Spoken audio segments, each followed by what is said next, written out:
Hello दोस्तों, आज की कहानी है काली बेटी। दोस्तों, अब हर सप्ताह सोमवार, बुधवार, शनिवार आपसे मिलेंगे एक नई कहानी के साथ सुबह 11:30 बजे। सरोज जी जल्दी जल्दी अपना बैग तैयार कर रही थी। जल्दी से किचन में गई। किचन में से पूरी सब्जी, पानी की बोतल, रास्ते के लिए स्नैक्स, बिस्कुट और एक थर्मस भरकर चाय ले आई। अपने बैग में जल्दी से डाली। अपने पति को आवाज़ देते हुए कही, चलो मैं तो तैयार हो गई हूँ, आप भी जल्दी करो नहीं तो लेट हो जाएंगे, फिर लौट के आने में बहुत देर हो जाएगा। उनके पति अतुल जी कहे कि हाँ हाँ मैं भी तैयार हो गया, बस चलो चलो सब कोई। सरोज जी अपना बैग उठाते हुए झटकते हुए तेजी से बाहर निकली। गाड़ी में सब बैठे। सब लोग जा रहे थे मंदिर। सरोज जी के पति, सरोज जी का 4 वर्षीय बेटा, पति अतुल जी और उनकी सास, चारों मंदिर जा रहे थे। मंदिर जाकर उन्होंने पूजा अर्चना की।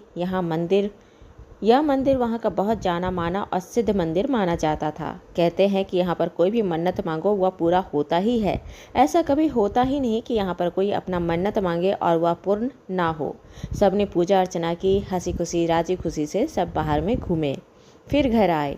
दूसरे दिन ऐसे ही सरोज जी, उनके पति और सास जी घर के हॉल में बैठे थे। सरोज जी बड़े चहकते हुए कही, मैंने तो भगवान जी से कह दिया है कि भाई इस बार ना मुझे बस एक बेटी दे दो।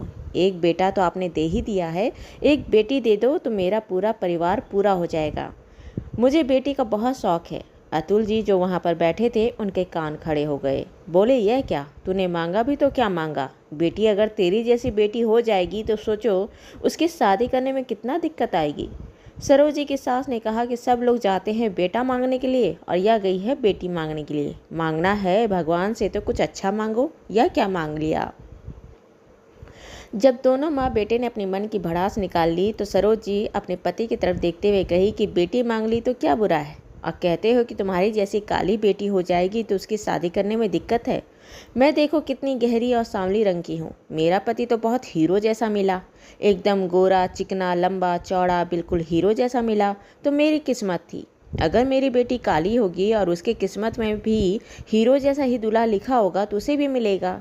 जैसे मेरी शादी बहुत अच्छे सुंदर लड़के से हुई, उसकी भी सुंदर लड़के से होगी।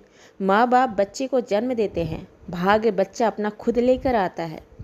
सरोज जी फिर अपनी सास की तरफ देखते हुए कही कि आप कहते हो कि मांगना हो तो अच्छा मांगते, तो क्या बेटी अच्छी नहीं होती? जब आपका बेटा बड़ा हो गया तो उसकी शादी किसी लड़के से करवा देते, अच्छा से करवाते ना। अपना घर बेटा करो और दूसरे के घर से बेटी लेकर आओ, क्यों? सास भी थोड़ी चुप हो गई, क्योंकि उन्हें पता था कि सरोज जी बिल्कुल निश्चल मन की है। दिल साफ है लेकिन उनका मुंह बिल्कुल सपाट। जो भी बोलना है साफ बोलती है, जो जबान में है वही दिल में है। गलत भी क्या बोल रही थी? सबके घर में बेटा ही हो जाए तो फिर शादी किससे करवाओगे? बेटा को कुंवारा रखोगे क्या? खैर 5 साल पहले अतुल जी ने जब सरोज जी का फ़ोटो देखा था तो वह बहुत प्यारी लगी थी। उस समय ब्लैक एंड वाइट फ़ोटो का ज़माना था। उन्हें पता था कि लड़की सांवली है, लेकिन जब फ़ोटो में देखा तो वह बहुत बहुत खुश हुए। नाक नक्श बहुत सुंदर था, लंबी थी, दुबली पतली थी, कमर तक बाल थे। और जहाँ तक अधिकतर उस समय में गांव की लड़कियां पढ़ती नहीं थी। शहर में ज़्यादातर लड़कियों की शादी 10वीं या 12वीं करते करते शादी हो जाती थी। कुछ लड़कियां ग्रेजुएशन करती तो वह भी होम साइंस से करती थी। वहीं पर सरोज जी साइंस से ग्रेजुएशन की थी, जहाँ अतुल जी खुद मैथ ऑनर्स किए हुए थे।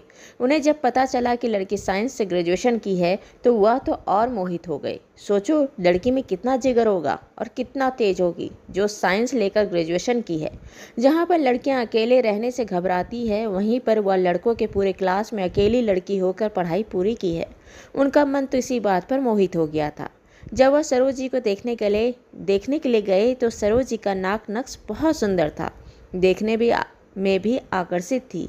पतली दुबली थी, बहुत सलीके से साड़ी पहनकर उनके सामने आई थी। कमर तक बाल थे और बहुत ही सुहाना मुस्कान देते हुए सलीके से बात की थी।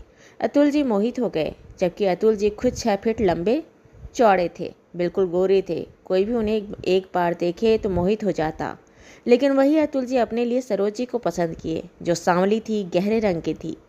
सरोज जी के परिवार में और अतुल जी के रिश्तेदारों में इस बात का बहुत ढोल बजा था कि लड़की का भाग्य देखो, खुद तो कितनी सांवली है पर लड़का कितना सुंदर है।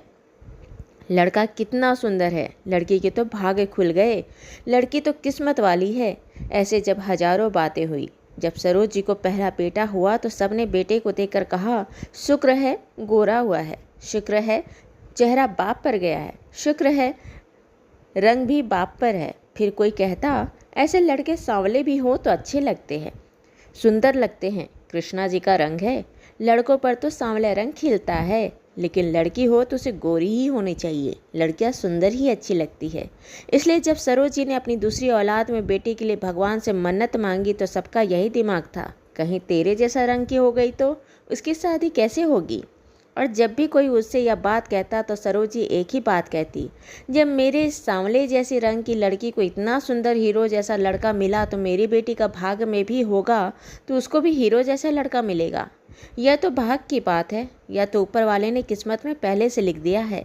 आपके मेरे कहने से या सोचने से क्या होता है। खैर भगवान की कृपा से सरोजी फिर से माँ बनी। इस बार उनको बेटी हुई। बेटी बिल्कुल गोरी सी, गोल मटोल और सुंदर सी थी। गुलाबी गुलाबी होठ थे, प्यारी सी मुस्कान थी।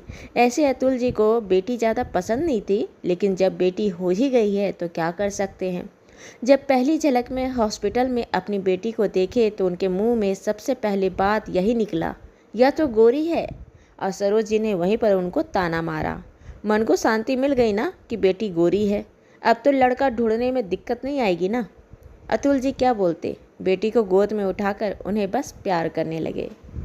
दोस्तों ये कहानी आपको अच्छी लगी हो तो इसे लाइक करें, शेयर करें, सब्सक्राइब करें और मिलते हैं एक नई कहानी के साथ एक छोटे से ब्रेक के बाद। धन्यवाद।